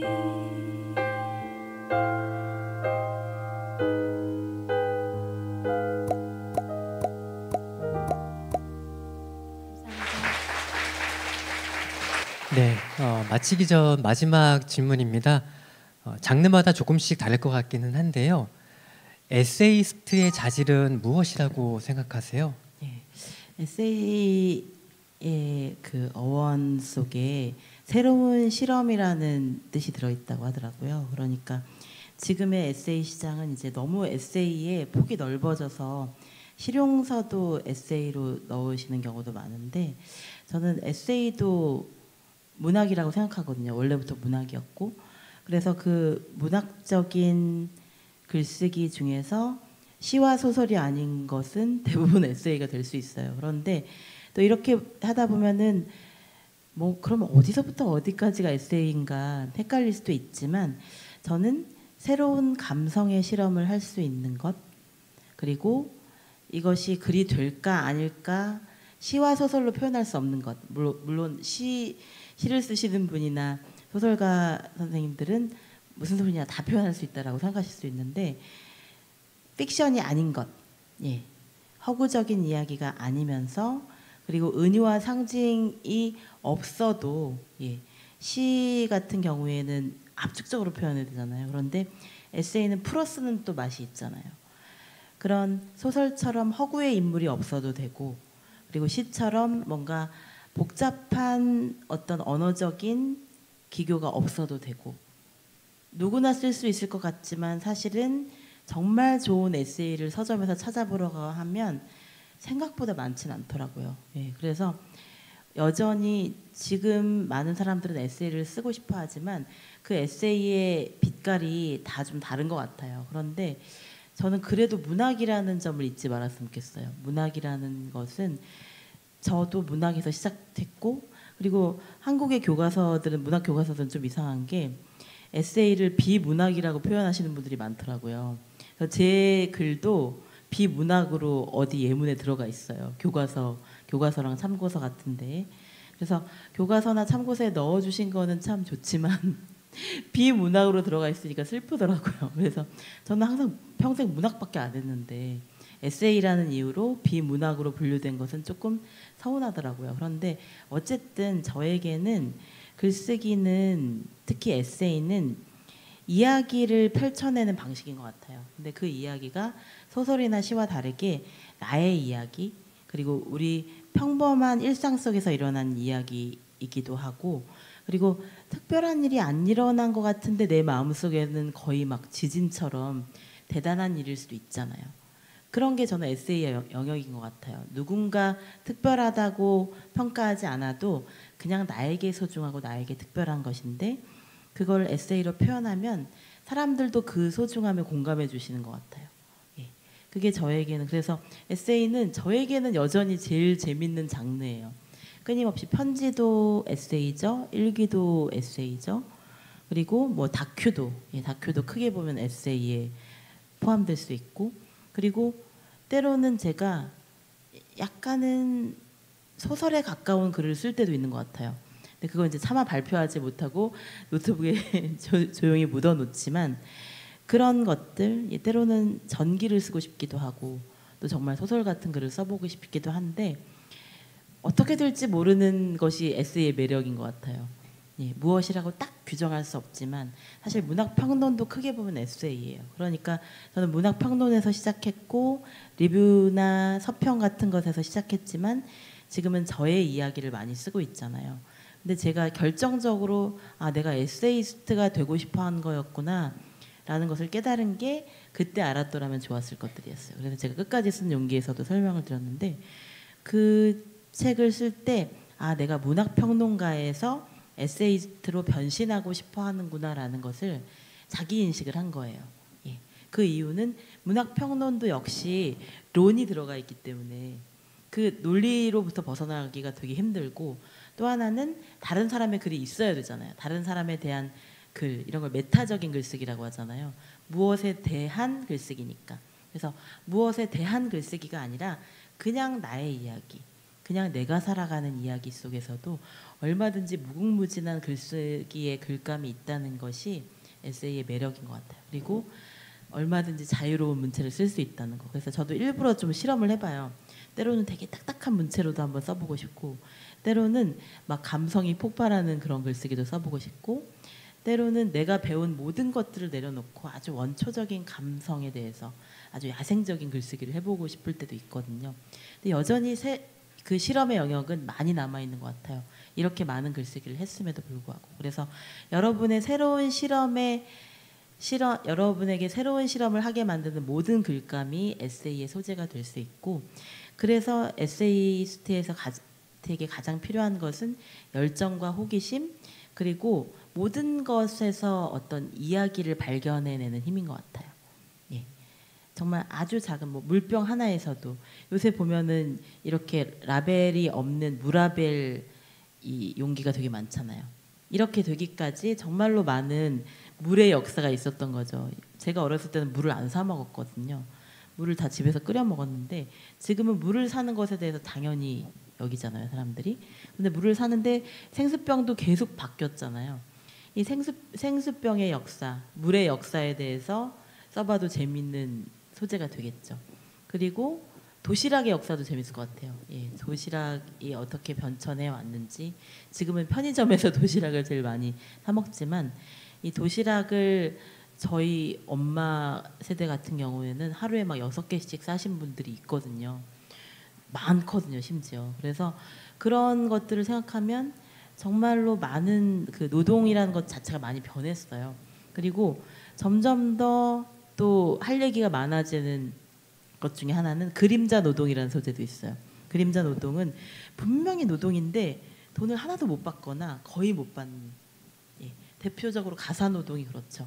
그러니까 아무도 가사 노동은 끝이 없는데 가사 노동에 대해서 인정해 주는 사람들이 없으니까 여성들조차도 스스로조차도 또는 가사 노동을 남자가 전담하는 경우도 있죠. 그런데 그렇게 드물지만 있죠. 그런데 저희 작은 아버지도 그러셨어요. 예. 일찍 헤어지셔가지고 혼자서 많이 하셨는데 그런 경우에 그 노동은 카운트가 안 되더라고요. 그 노동이 얼마나 중요한 건지에 대해서는 많은 사람들이 잊어버리는 것 같아요. 그림자 노동의 가지수가 점점 더 많아지고 있고 이런 것들도 좋은 소재고요. 정말 무궁무진하거든요. 그래서 에세이라는 것은 우리의 새로운 감성을 실험할 수 있는 모든 글쓰기고 에세이에서 가장 소중한 것은 어디서나 이야기를 발견하는 힘, 어디서나 사건을 발견하는 힘일 수도 있는 거죠. 예. 아무 일도 안 일어난 것 같은데 선생님은 어떻게 그런 생각을 하셨어요? 라는 질문이 저는 되게 기분 좋더라고요. 제가 뭔가 발견해낸 거잖아요. 그래서 그 별것 아닌 것처럼 보이는 순간에 뭔가 이야기거리를 포착하는 그런 것은 그 힘은 여전히 독서에서 나오는 것 같아요. 가장 많은 것은. 예, 그래서 다양한 책을 읽어보고 그 책에서 항상 훌륭한 문장들과 뭔가 영감을 주는 문장들을 메모해 놓고 그 메모를 계속 문장으로 발전시키는 훈련을 하셨으면 좋겠습니다. 네. 네. 이제 오늘 북콘서트를 마무리하려고 하는데요. 끝으로 작가님 오늘 어떠셨어요? 예, 이렇게 이제 온오프라인 병행을 해보는 것도 되게 오랜만인 것 같아요. 예, 대부분 온라인 수업을 많이 했었는데 지금은 이제 오프라인 수업이 점점 늘어나고 있고 또 이렇게 사실 강사 입장에서는 이런 게 제일 힘들어요. 온라인도 신경 써야 되고 오프라인도 신경 써야 되는 게 제일 힘들지만 그런데 너무 재밌었어요. 너무 재밌었고 좋은 질문도 많이 해주셨고 또 하나 아쉬운 거는 현장 질문을 못 받았다는 거. 그래서 현장에서는 사인을 해드릴 거니까 사인할 때 여러분들이 많은 이야기들 해주셨으면 좋겠습니다. 그래서 항상 저는 원래 되게 무대 공포증이 있는 사람이었는데 글을 많이 쓰다 보니까 강연하고 북콘서트 할 일이 많아져서 말을 안 하려고 글을 썼는데 점점 말을 많이 하게 됐어요. 그래서 이것도 참 인생에서 예측하지 못한 세렌디피티인 거예요. 그래서 예전에는 강의하는 게 너무 무섭고 힘들었는데 지금은 재밌어졌거든요. 그게 글쓰기가 또 제 인생을 바꾼 점 중에 하나인 것 같아요.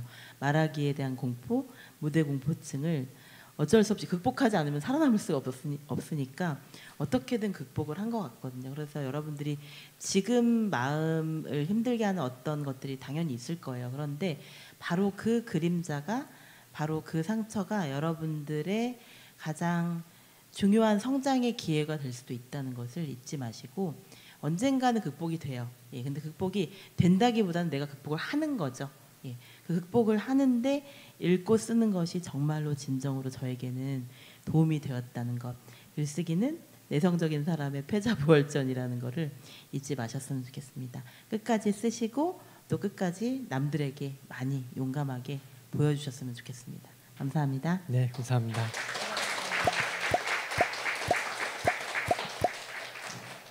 네, 이렇게 해서 인천광역시 교육청 부평도서관과 함께하는 100분간의 북콘서트를 마치도록 하겠습니다.